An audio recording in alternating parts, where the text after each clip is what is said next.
Polytechnic এডুকেশনের পক্ষ থেকে সকলকে জানাই আন্তরিক শুভেচ্ছা ও অভিনন্দন। আশা করি সকলে তোমরা ভালো আছো।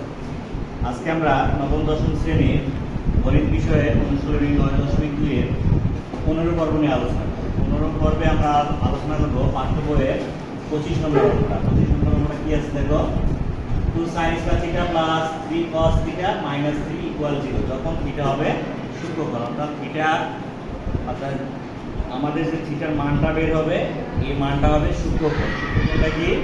সূক্ষ্মকোণ সম্পর্কে আমরা জানি 0 ডিগ্রি থেকে বড় কিন্তু 90 ডিগ্রি থেকে ছোট যে সকল কোণ থাকে সেগুলোকে বলা হয় সূক্ষ্মকোণ। তো দেখো প্রদত্ত সমীকরণটা আমি আগে তুলে রেখেছি।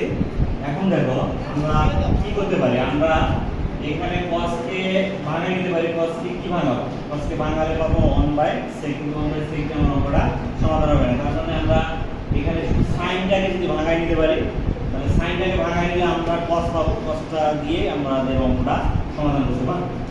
দেখো বা 2 থাকলো, আমরা যদি সাইনটাকে ভেঙে নিই তাহলে 1 - cos square theta plus 3 cos theta minus 3 equal, এবার 2টাকে গুণ করে দিই। 2 এর থেকে 2 minus 2 cos square theta plus 3 cos theta minus 3। আচ্ছা, এখন এটা আমরা যদি সমান যোগ বিয়োগ করি তাহলে 2 cos square theta plus 3 cos theta minus 1 equal 0। সামনে মাইনাসটাকে উল্টে দিতে গেলে আমাদের -1 দ্বারা গুণ করতে হবে। -1 দ্বারা গুণ করলে cos square theta minus 3 cos theta plus, অর্থাৎ চিহ্নগুলো পরিবর্তন হয়ে যাবে।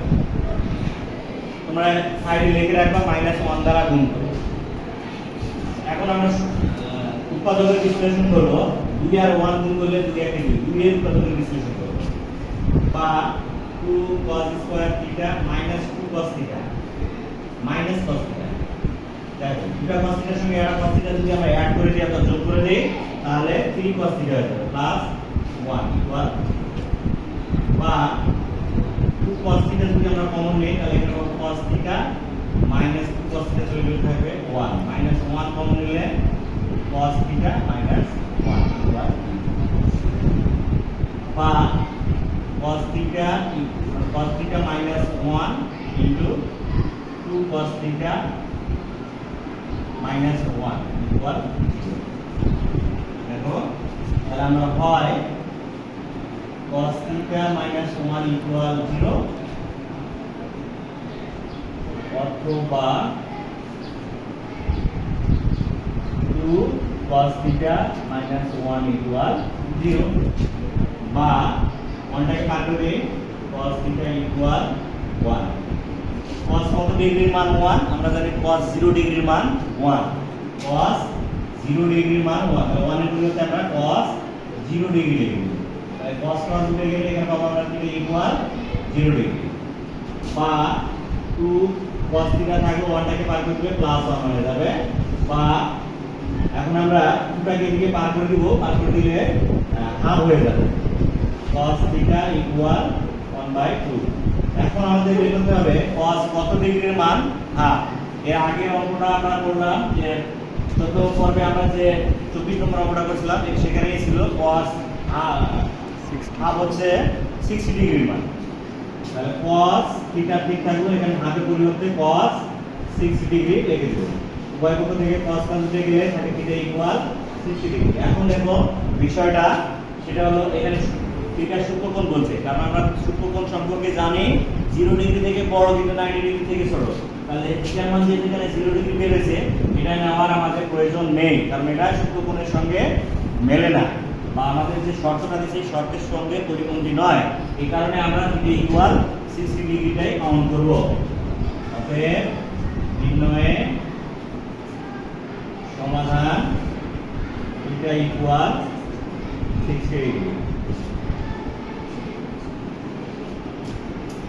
আবার বলতেছি দেখো প্রথম সমীকরণটার সাইনটাকে আমি ভেঙে নিয়েছি, 2টা গুণ করে দিয়েছি, এবার 2 আর 3 যোগ বিয়োগ করে 1 হয়ে গেছে। মাইনাস যেহেতু সামনে ছিল মাইনাসকে তুলে দেওয়ার জন্য -1 দ্বারা গুণ করে নিয়েছি। এবার মিডিল ফ্যাক্ট করে নিয়েছি। ডিগ্রি মিডিল কাট করলে হবে 2 cos এর সঙ্গে একটা cos যোগ করে দিলে 3 cos হয়ে যাবে। এখন কমন নিয়ে আমার এই পর্যন্ত বের হয়ে গেছে। এখন দেখো হয় cos θ - 1 = 0 অথবা 2 cos θ - 1 = 0। যেহেতু cos এখানে 0 এর মান এটা 0 এর মান বের হয়েছে এবং এখানে 60 এর মান বের হবে।